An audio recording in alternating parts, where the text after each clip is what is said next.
ይህን ሁሉ ተቀብዬ ሰላምም ጦርነትም ደስታም መረጋጋትም የሌለበት ህይወት ውስጥ ዝም ብዬ እየኖርኩ ጭራሽ የማልቋቋመውን ነገር ማድረግ ጀመረ። ሌሊት እየመጣ ገላውን እኔ ጋር መታጠብ ጀመር። አንድ ቀን 2 ቀን ዝም ብዬ አየሁት። 3ኛው ቀን ላይ ግን ተነስቶ ገላው ሊታጠብ ሻወር ሲገባ ካልጋዬ ፍንጥር ብዬ አልጋው ጫፍ ላይ ቁጭ ብዬ ነገሩን መከታተል ጀመርኩ። ሰውነቴ እንደ እሳት ይግል ጀመር። እጅና እግሬን ቀጠቀጥ ጀመር።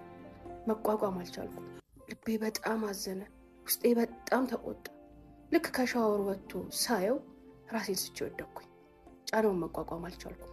ያኔም አፈስፈስ አድርጎ አንስቶ ትንሽ ካረጋጋኝ በኋላ ውሃ ምንም ካፈሰሰልኝ በኋላ ትንሽ ደንገጥ አለ። ምን ሆነሽ ነው? አመመሽ እንዴ? ምን ተፈጠረ አለኝ። አወራን ቆይተናል።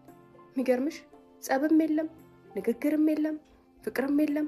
እሱ የሚሰራውን ስራ ስላወቀ አይኑንም ራሱንም ከኔ ማረቅ ስለጀመረ በሌለንበት ስለሚወጣ በተኛንበት ስለሚገባ በቃ እንዲሁ ዝም ብለን ተራርቀናል፣ ተሸካክረናል። ሸርተት ብዬ አልጋውን ተደግፌ ቁጭ አልኩኝና እፈር እስኪ ያልኩት። የዛ ቀን ለመጀመሪያ ጊዜ የልቤን ተናገርኩ። እኔን ተወኝ፣ ባዳ ነኝ፣ ባዳ ልሆን እችላለሁ።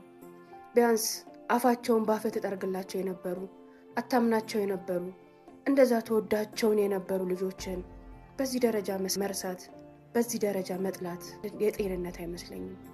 ገንዘብ አስክሮሃል። ከስካርህ ካለፍክበት ነገር ንቃ። የመጣህበትን መንገድ አትርሳ። ያሳለፍከውን ነገር አትርሳ። ሰክረሃል አልኩት። በጣም በድንጋጤ ነበር ሚያይ። ባለቤቴን በህይወቴ ለመጀመሪያ ጊዜ ነው በዚህ ልክ በእንደዚህ አይነት ቋንቋ ስናገር። ዝም አለኝ። ይኸውልህ የኔም አይጠቅምህም፣ የኔ ሀዘን አይጠቅምህም። እኔ ላንተ ከእናት በላይ ብዙ ዋጋ የከፈልኩልህ ሰው ነኝ። የኔም ባላንተ ጥሩ አይደለም። ሀብት እንዲህ ካደረገክ ማጣታችን በስንት ጣዕሙ። ሀብት እንደዚህ አይነት መጥፎ ሰው እንደሚያደርግህ ባቅ ለማግኘታችን ለለውጣችን እንቅልፍ አድሬ ጌታዬን ስማጸን ባላደርኩኝ ነበር።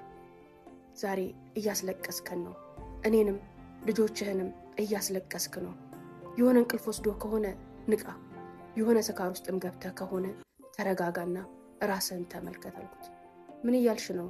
ምን እያወራሽ ነው? እየሰደብሽኝ ነው? እየተቆጣሽኝ እየተቆጣጠርሽኝ ነው አለኝ። ለአንተ ስድብ ከመሰለ አሁንም እዛው ስሜት ውስጥ ነው። ተዋት አስለቅሰኝ ብዬው ተነስቼ ወጣሁ። ሐውለት ተወረጫጨ፣ ተናደደ፣ ተንቆራጠጠ። እኔን ሰደብሽኝ፣ አዋረድሽኝ፣ ተናገርሽኝ ብሎ